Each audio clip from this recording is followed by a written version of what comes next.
It's the Locked On Flyers podcast for Friday, April 25th, your daily dose of Flyers news, analysis, and high quality content that is really digging into the Flyers core. Like, do they even have one at the moment? I think that's a good question. We'll get into it on today's show. It's a great question.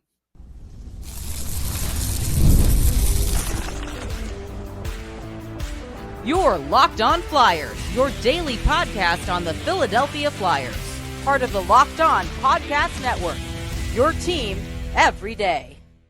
Hey there, and thanks for making Locked On Flyers your first listen every day. I am Rachel Donner. I've been podcasting about the Flyers, the NHL, and hockey for a decade. I'm here with prospect expert and Flyers credentialed reporter for 19 years, Russ Cohen. Today's episode is brought to you by Game Time. Download the Game Time app, create an account, and to use the code LOCKEDONNHL for $20 off your first purchase. To keep up with our latest episodes and Flyers news, you can find us at Locked On Flyers on all your favorite socials. And of course, here on the Locked On Podcast Network, your team every day. Russ, as is often the case when we're in the off season, the Flyers decide to do something right after we record the show for the day. And sure enough, that happened on Wednesday, where they officially announced that Rocky Thompson, Darryl Williams, and Angelo Ricci will not be back in the assistant coach slots for next season. Yeah, I mean, I threw it out to the ether, on the show about these firings, and it happened. I'm not surprised at Rocky's a year overdue, and Angelo is kind of like collateral damage. They don't need a quote unquote skills coach. They need a shooting coach. They've needed it for 2 years, and nobody's addressing it. And players are having struggles, and you can see it. I mean, they talked about it even on exit interviews. So these are things that are really necessary. And then we could talk about some firings that didn't happen. Well, exactly. I think that's what was interesting. I mean, we kind of knew that Bradshaw was in a holding pattern Yeah. until they figured out what's going on with the head coaching search. And I'm sure they were just doing him a solid as far I as. think he's going to be back as an assistant. I do. Well, we'll see. I think it'll Yeah. depend on who they hire as the Mhm. head coach, right? If Mhm. it's not him, and if this new person doesn't want him around, so be it. I think that's kind of the agreement you get into when you hire a coach, is that they get to have a say in their assistants I to mean, a not large as much degree. nowadays. Lately, teams have been saying you could get all new people except this person or that. And I see that happening more and more. So I think the Flyers may be doing that too. Well, we'll see. I think it Mhm. is interesting, but the Bradshaw of it was to be expected, I Yeah. think. I think that the other interesting aspect of it was Kim Dillabaugh, because that's something we have talked about. Do the Flyers need to make a change in the coaching position for goalies? Like, is there something to that there? Now, I don't know, obviously, the ins and outs on if the existing Flyers goalies love him or don't or whatever. There could be something related to that where the current goalies are like, yeah, we really like him, keep him around. But that being said, the results aren't there. So it is just noticeable, we'll say, that he wasn't part of the bulk firing. It stood out. I mean, it's not like the results aren't there for like a year or two. It's more like 5 or 6 at this point. It's the development part of it, Right. right? Right. And, while Carter Hart was on the positive side of it, there's very little else that you could point to him. I mean, if you want to point to some sort of Sam Urson, okay, but I mean, that's not a full success. It's a partial. And after that, like, what are we seeing? Like, I just think they do need a change there. And I think, like, for a player like Kolosov, if he's even here anymore, we don't know. But if he was, he needs a change too, I think. Yeah, well, we're going to talk more about the goaltending situation on Monday's show. Mhm. So stay tuned for that. We're going to dig into the numbers for the existing goalies and what the plan is and all of that. So that should be fun. And I say fun somewhat ironically Yeah, there when it comes to Flyers goaltending. it's fun like We the did dentist. Right. So we also got an update from the Flyers on Rasmus Ristolainen. He did, in fact, have that surgery that Danny Briere mentioned, and they just kind of were making it official and saying the time for recovery was 6 months, which is, first, second week of the season, right? So Right. he will miss all of training which camp. means he won't be starting when the 6 months is up either, because he's going to need to condition for a while. You can't just throw a guy in there. So, you're probably looking at November. But the other thing is, I believe this is a repeat injury. And so, again, you can't go into next season counting on him at all. You really can't. Yeah, I think that's fair. And it's a huge issue, I think, for the Flyers is. blue line and affects their offseason moves. So that is yet another thing to add to the list that Just Danny check it Briere off. has to do, right? On the upside, as far as the cap situation goes, we have now determined the potential overages for next season across the NHL, and the Flyers are not on the list this year. So there will be no penalty for a cap overage for this past season, which, good job, Danny Briere and team. Unless there is some sort of settlement with Ryan Johansson and it goes on to next year's cap. I can't say that there won't be. Right. But there isn't a penalty. There isn't a penalty. There isn't a penalty. That's true. But there could be extra money coming There could be an overage, but there isn't a penalty. And that's fine. We will take the win. We're taking the win. And that's speaking of win.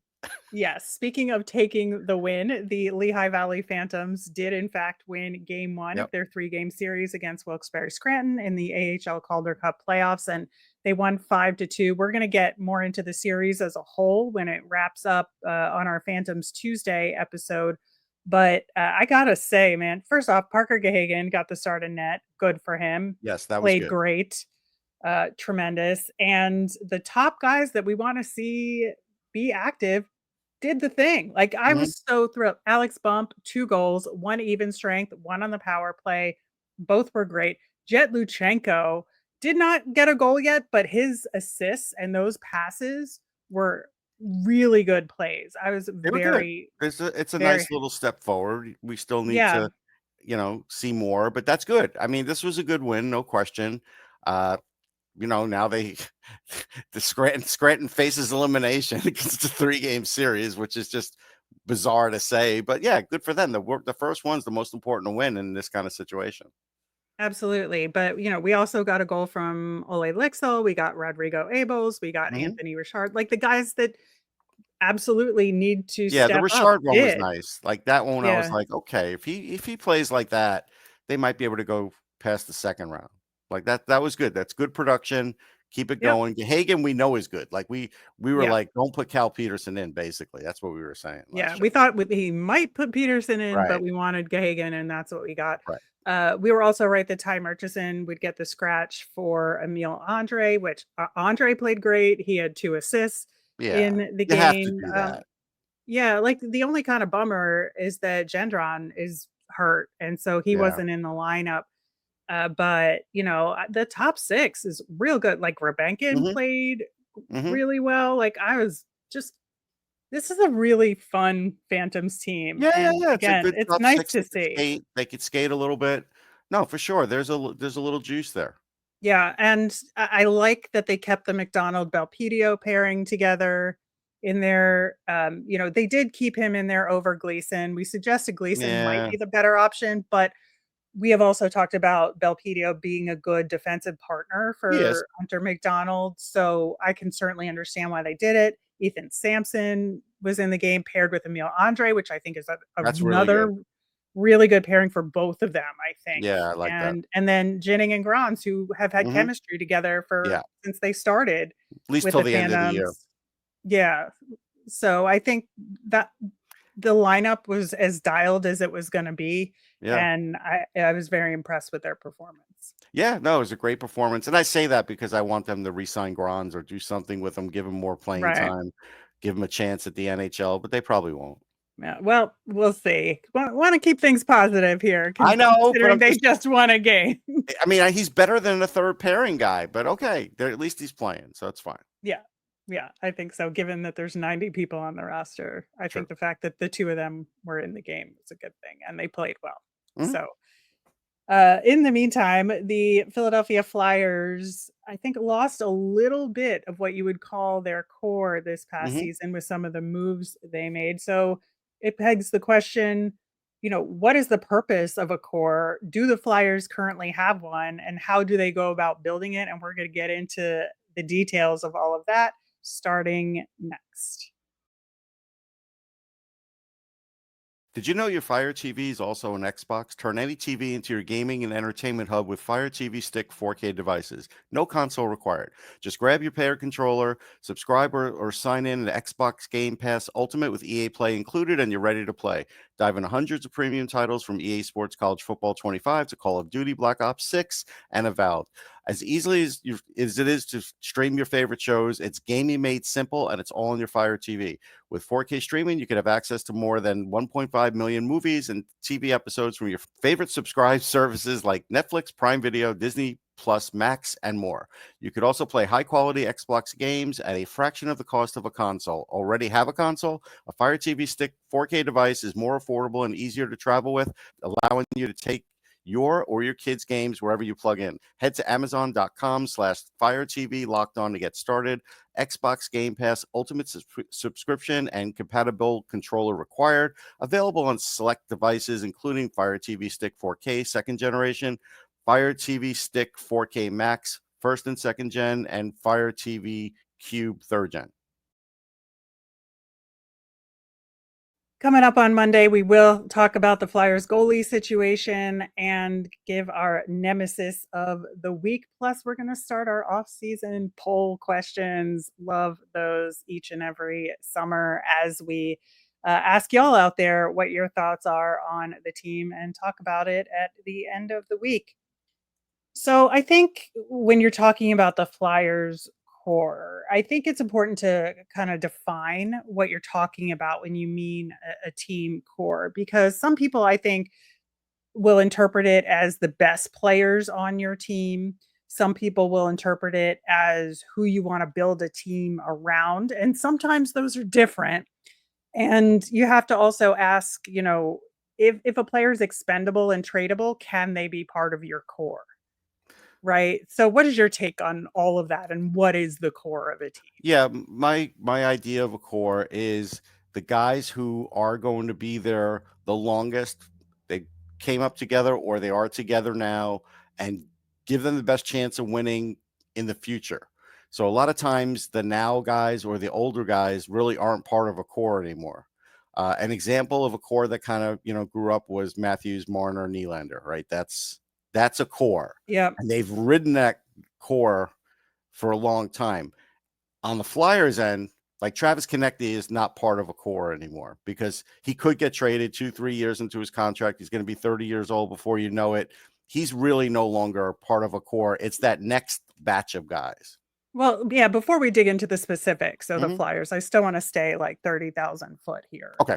But I think it is interesting that you mentioned the aspect of them coming up together as a group, because I think that is a huge part of what defines a core of an NHL team. And like when you're building a team, sometimes you have to go one piece at a time, but to have the luxury of bringing guys up together that are maybe only a year or two apart at most Mm-hmm.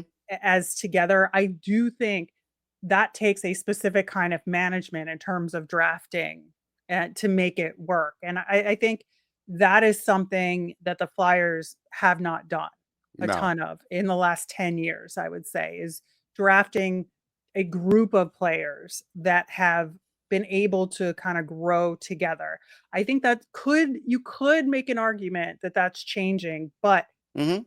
I think it's an important aspect of what a core is. And the other, I think, part of this conversation that's interesting to me is that when I think of a core a lot, it's all forwards, right?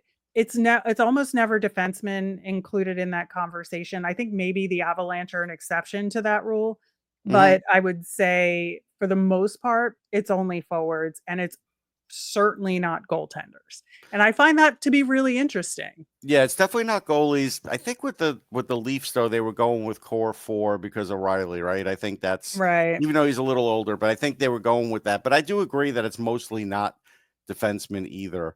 But yeah, it's just there's a continuity thing there. There is something that the fans could latch onto as well. Like they see that, this is building.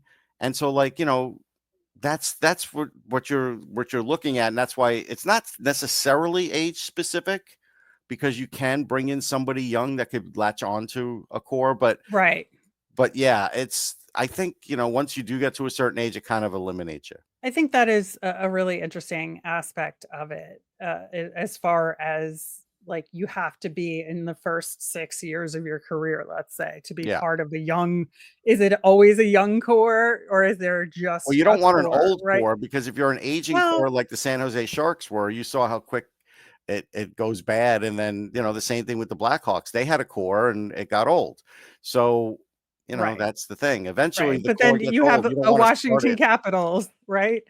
And you have, like, I would say, up until the last 2 years, the Pittsburgh Penguins had an aging core that was still Right. holding it together, Only but because obvious they're Hall of Famers there, but most teams don't right. have that luxury.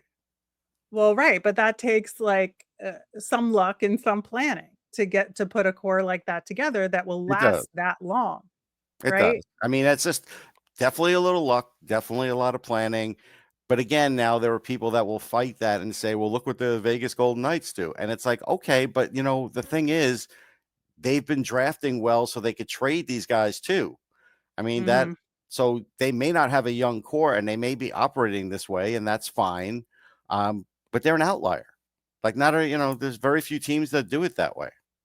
Right, and that's why I think you do need a core in order to Mhm. be successful for the most part. I do think you're right that Vegas is kind of the exception to the rule here.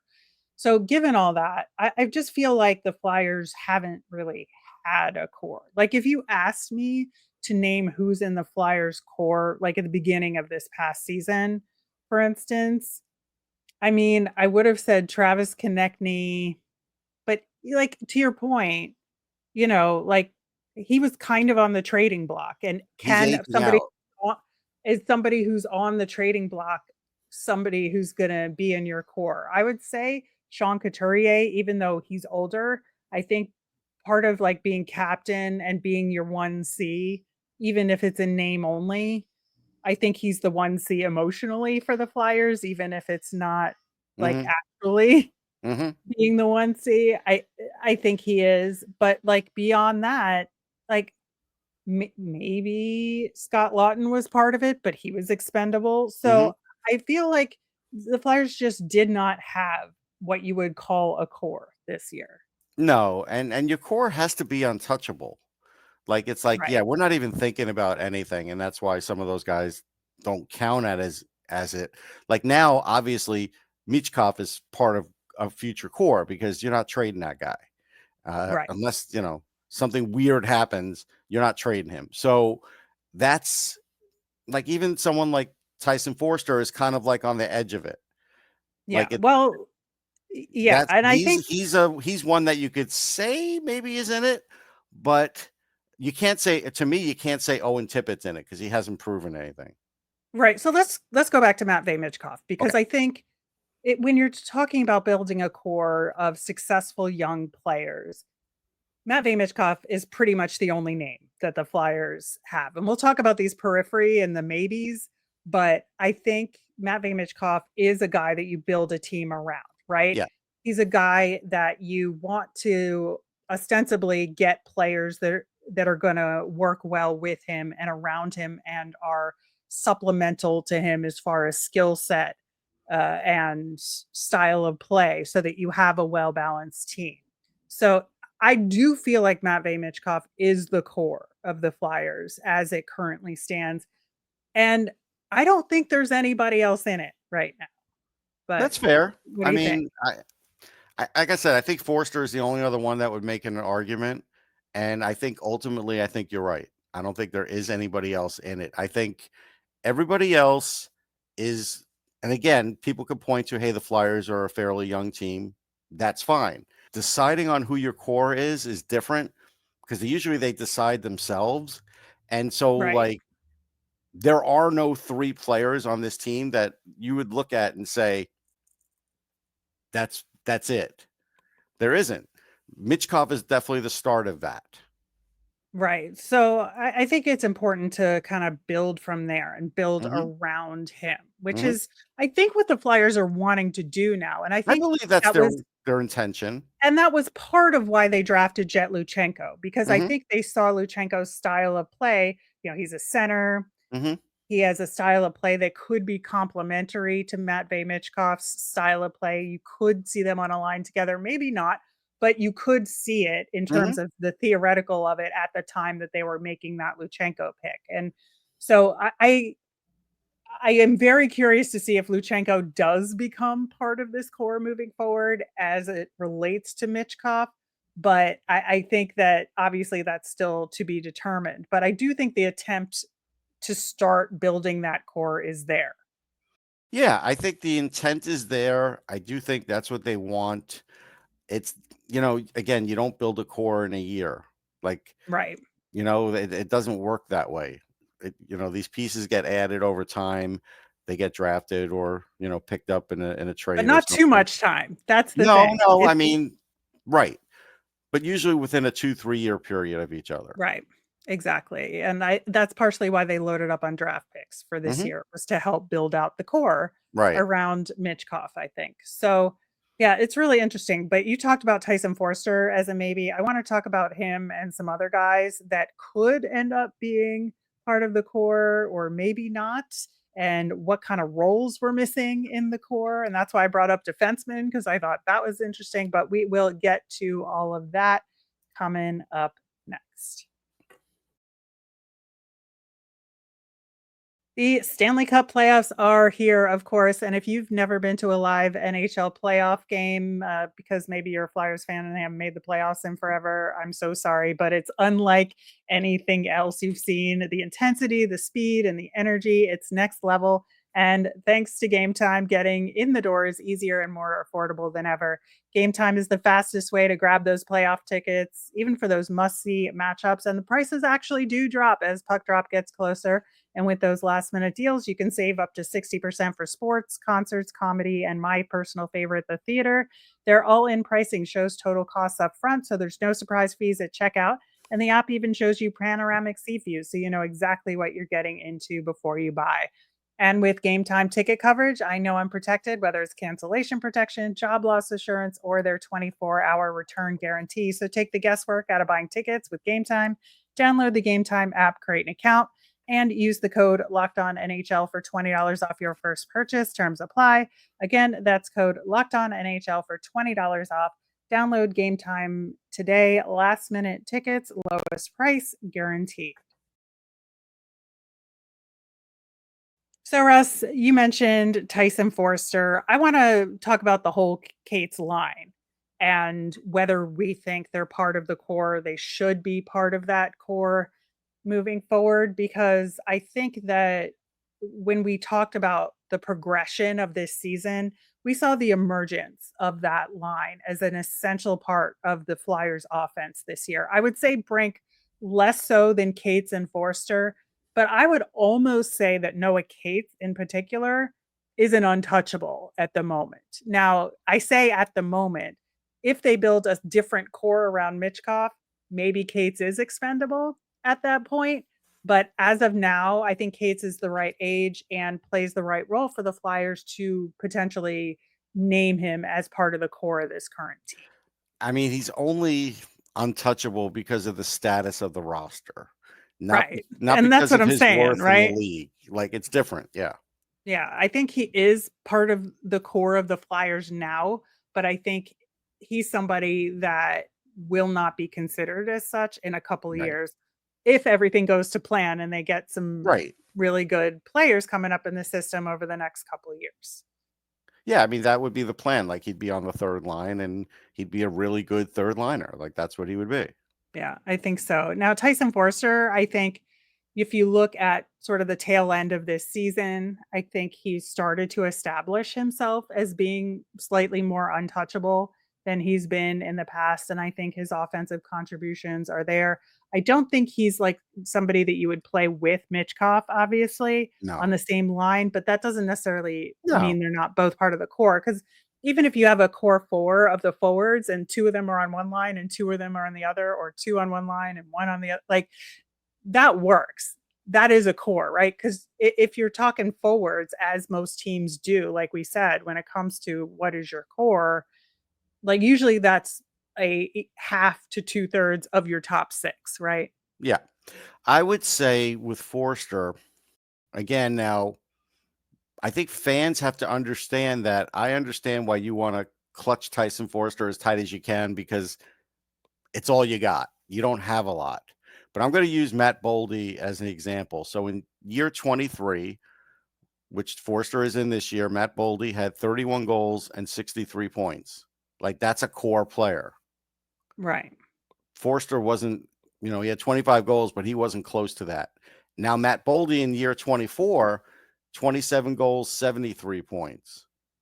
I mean, Tyson Forester could have a great next year, but he's not getting 73 points. I think we all would take the under on that right now. So that to me is the difference. Like, that's, what I'm talking about. Like, when I'm talking about a core player, that's the kind of guy I'm talking about.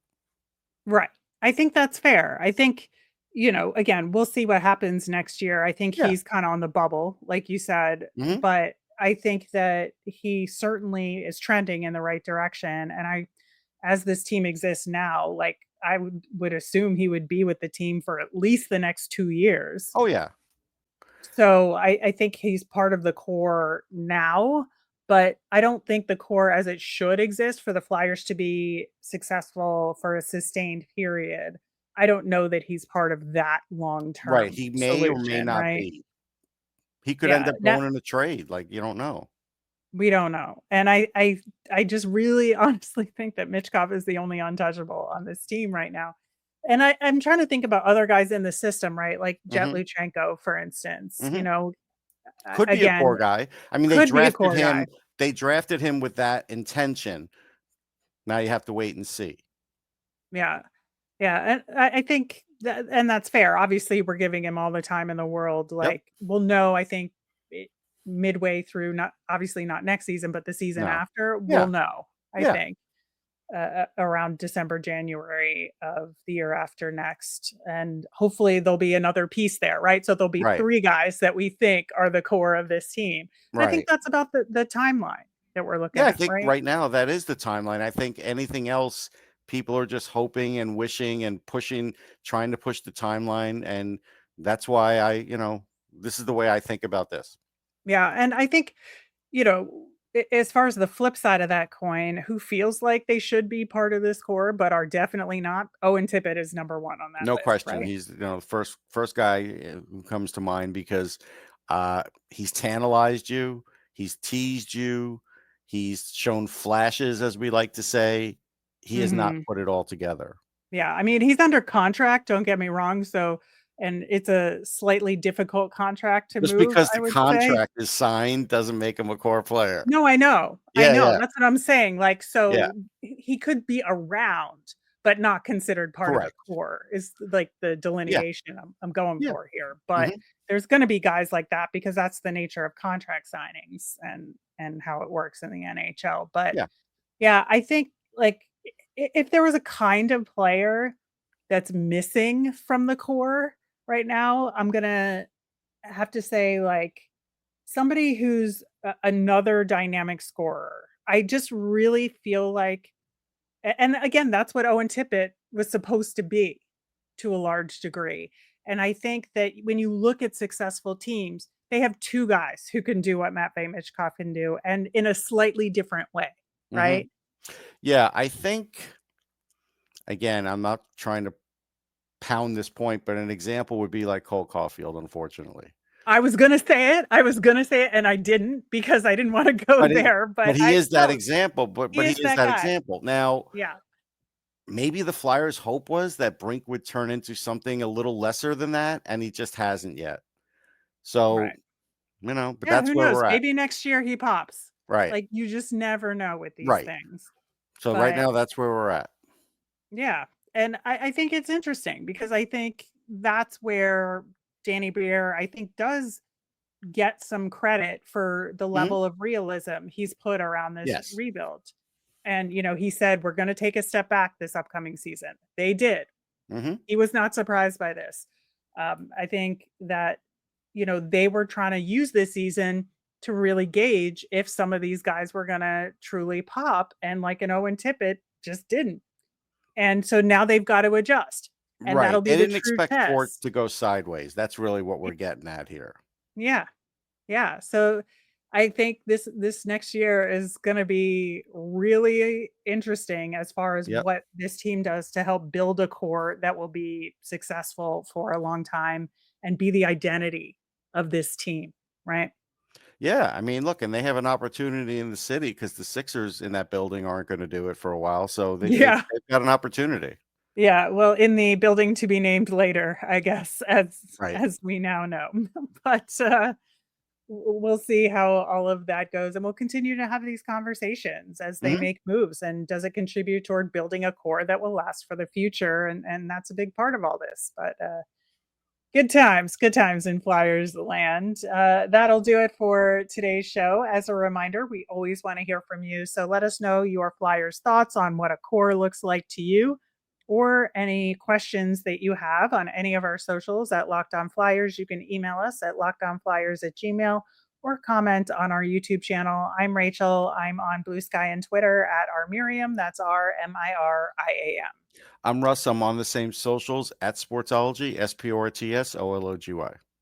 Thanks for making Locked On Flyers your first listen today. For your next listen, check out the all-new Locked On NHL Game Night. It's every game, every night until a Stanley Cup champion is crowned. Get local analysis on a national scale with NHL Game Night on Locked On NHL on YouTube or wherever you listen to podcasts. Have a great weekend, everyone.